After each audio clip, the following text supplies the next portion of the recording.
नमस्कार दोस्तों।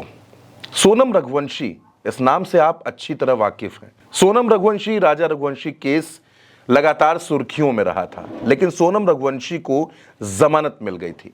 अब सोनम रघुवंशी की इस जमानत को चैलेंज किया गया था। सुप्रीम कोर्ट में इस मसले की सुनवाई हुई। सुप्रीम कोर्ट ने सोनम रघुवंशी की जमानत रद्द करने की याचिका को स्वीकार नहीं किया है और यह कहा कि हम जमानत सोनम रघुवंशी की क्यों कैंसिल करें, इसका कोई मजबूत आधार समझ में नहीं आता है। अब इस मामले की अगली सुनवाई 14 जुलाई को होगी, यानी सोनम रघुवंशी फिलहाल बाहर ही रहेंगी।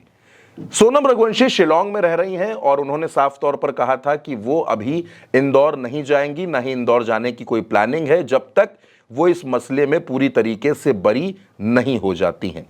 सोनम का यह कहना है कि उनको फंसाया गया है और उन्होंने कुछ भी नहीं किया है।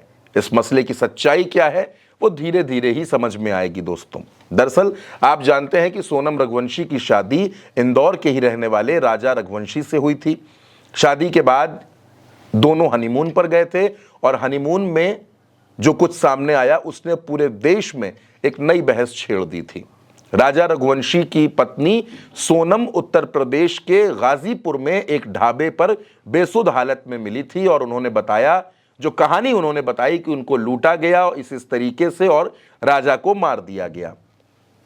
पूरे देश में इस खबर पर खूब हंगामा मचा था। इंदौर से लेकर शिलांग तक तमाम तार जोड़े जा रहे थे। लेकिन आप जानते हैं दोस्तों, इस पूरे मसले में पुलिस से एक बहुत बड़ी गलती हुई। पुलिस से गलती क्या हुई? पुलिस को अपनी एफआईआर में लिखना था बीएनएस की धारा 103 सब सेक्शन 1, लेकिन पुलिस ने उसमें लिख दिया 403 सब सेक्शन 1। इसके अलावा तमाम चेक बॉक्सेस को भी नहीं वहां पर टिक किया गया था। यह एक बड़ा आधार बन गया और सोनम रघुवंशी को इसी साल जमानत मिल गई थी दोस्तों, वो बाहर आ गई थी। लेकिन लगातार सोनम रघुवंशी की जमानत को मेघालय की सरकार चैलेंज कर रही थी। सुप्रीम कोर्ट ने कहा कि अब इस मसले में चार्जशीट दायर हो चुकी है, कोई ऐसा सबूत बाकी नहीं है जिसको जुटाया जाना है, यानी ऐसे में इसकी गुंजाइश कम है कि सोनम रघुवंशी सबूतों से कोई छेड़छाड़ कर सकती हैं। सोनम रघुवंशी ने भी कोर्ट के सामने कहा कि वो ट्रायल का लगातार सामना कर रही हैं, ट्रायल में देरी हो रही है, इसमें उनकी कोई गलती नहीं है।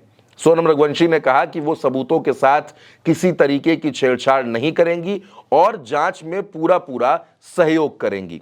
फिलहाल सोनम रघुवंशी जमानत पर हैं, लेकिन 14 जुलाई को इस मसले पर अगली सुनवाई होगी। तब यह पता चलेगा कि सोनम रघुवंशी की जमानत बरकरार रहेगी या फिर नहीं रहेगी। वहीं उम्मीद इस बात की भी जताई जा रही है कि सोनम रघुवंशी के केस को पुलिस हाईकोर्ट की बड़ी बेंच को भी ट्रांसफर कर सकती है। दोस्तों, राजा रघुवंशी के मरने के बाद उनके परिवार में जो राजा के भाई थे, चाहे वो विपिन रघुवंशी हो या फिर राजा की मां हो, सबने सोनम पर तरह तरह के आरोप लगाए थे। किसी ने इसमें जादू टोने की बात कही, किसी ने अफेयर की बात कही। सोनम का अफेयर उसके दुकान में, उसके ऑफिस में, जो उसके पिता का ऑफिस था, वहां पर काम करने वाले राज के साथ भी सोनम का नाम जुड़ा था और सोनम भी के साथ साथ सोनम के साथ राज भी इसमें सह आरोपी हैं। यानी ये मसला अभी भी उलझा हुआ है दोस्तों। तमाम सीसीटीवी फुटेज नजर आए थे, स्कूटी पर सोनम दिखी थी, फिर वो लोग पहाड़ी की तरफ जाते हुए नजर आए थे। तमाम घटनाओं ने, तमाम सीसीटीवी ने यह बताया कि राजा रघुवंशी को सोनम ने मारा है, ये सारी बातें थी। लेकिन अदालत का यह कहना है कि सिर्फ आरोपों के आधार पर किसी की जमानत हम कैंसिल नहीं कर सकते, सिर्फ आरोपों के आधार पर किसी को दोषी नहीं माना जा सकता। यानी पुलिस की एक गलती ने सोनम रघुवंशी को इस केस में जमानत दिलवा दी और शायद बचा भी लिया है।